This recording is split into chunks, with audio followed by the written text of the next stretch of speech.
It's the most popular conspiracy theory regarding water, as has been the case for decades. But in general, concerns about what's in the tap water go way beyond fluoride. And this is not without rational basis. Water supplies can become contaminated. We need look no further than Flint, Michigan to see that pollution and corruption can lead to a public health crisis. The lead contamination of this water supply has had egregious repercussions, but as serious as such instances may be, and as much as they should remind us to closely monitor any public supply of drinking water and demand appropriate action from politicians to the best of our ability, these are exceptions to otherwise high-quality drinking water in America and dozens of other countries. Running water in the home is one of the most astounding achievements of human civilization. That we can walk up to a sink, turn a knob or raise a lever, and drinkable water pours out of a faucet until we make it stop is nothing short of miraculous. It is the wet dream of any human living prior to the 20th century, literally and figuratively. How did we find ourselves in this privileged position, historically speaking? Since the beginning of the agricultural revolution about 14,000 years ago. Hey everyone, so given my recent debunking activity, I get lots of requests for topics to cover, and the one I get the most is vaccines. Now, unlike the obscure hoaxes I normally debunk, vaccines are something that the entire population interfaces with and has an opinion about. These opinions vary due to differing levels of education as well as exposure to misinformation, which ranges from insane lies to more subtle propaganda. So in putting this together, I wanted to address as many of the false talking points that are floating around as humanly possible, in the hopes that any vaccine skeptics who may be watching will be able to briefly suspend their convictions and listen to the other side. Now, I know that the COVID vaccine is on the forefront of everyone's mind, and I will get to that towards the end, but I wanted to approach this in a more general way, so I'm going to start out by briefly explaining what vaccines are and how they work. This may be review for most, but we need to do this for context. Then I will address every bit of misinformation I have ever heard about vaccines. And finally, I'll wrap things up with the new COVID vaccines and some common concerns about them. Hopefully everyone will learn something new and perhaps forget some lies as well.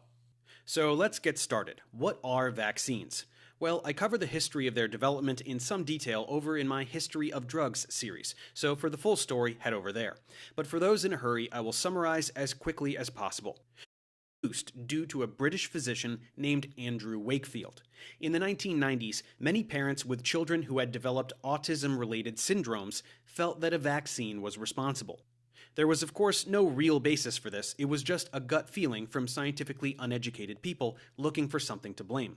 But the narrative picked up steam, and it attracted a number of personal injury lawyers who began circling like sharks, ready to exploit the fury and make some money.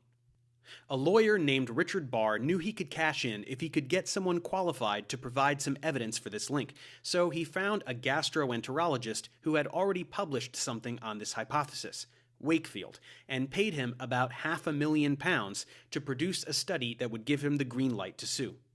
Wakefield got to work, and in 1998 he published a study in The Lancet claiming that the MMR vaccine, which inoculates against measles, mumps, and rubella, is linked to a number of gastric disorders and autism. Immediately after publication, he called a press conference suggesting that instead of inoculating against all three at once, a series of separate vaccines should be adopted, including one for measles, which he had conveniently filed a patent for and neglected to disclose. But much more importantly, the study itself was completely fraudulent. It had only 12 subjects, making it statistically meaningless. And furthermore, all 12 children involved in the study were clients of Richard Barr, some of whom were known to be autistic prior to receiving the MMR vaccine.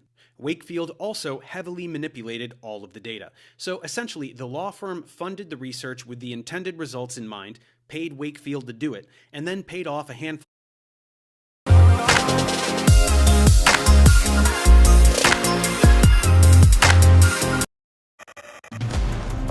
It was certainly zero surprise to me. Monday morning, got confirmation that there was some kind of loud noise consistent with an implosion event. I let all of my inner circle of people know that we had lost our comrades New questions today about the international, approximately $7 million search for the Titanic tourists. James Cameron calling it a, quote, nightmarish charade that could have ended days ago.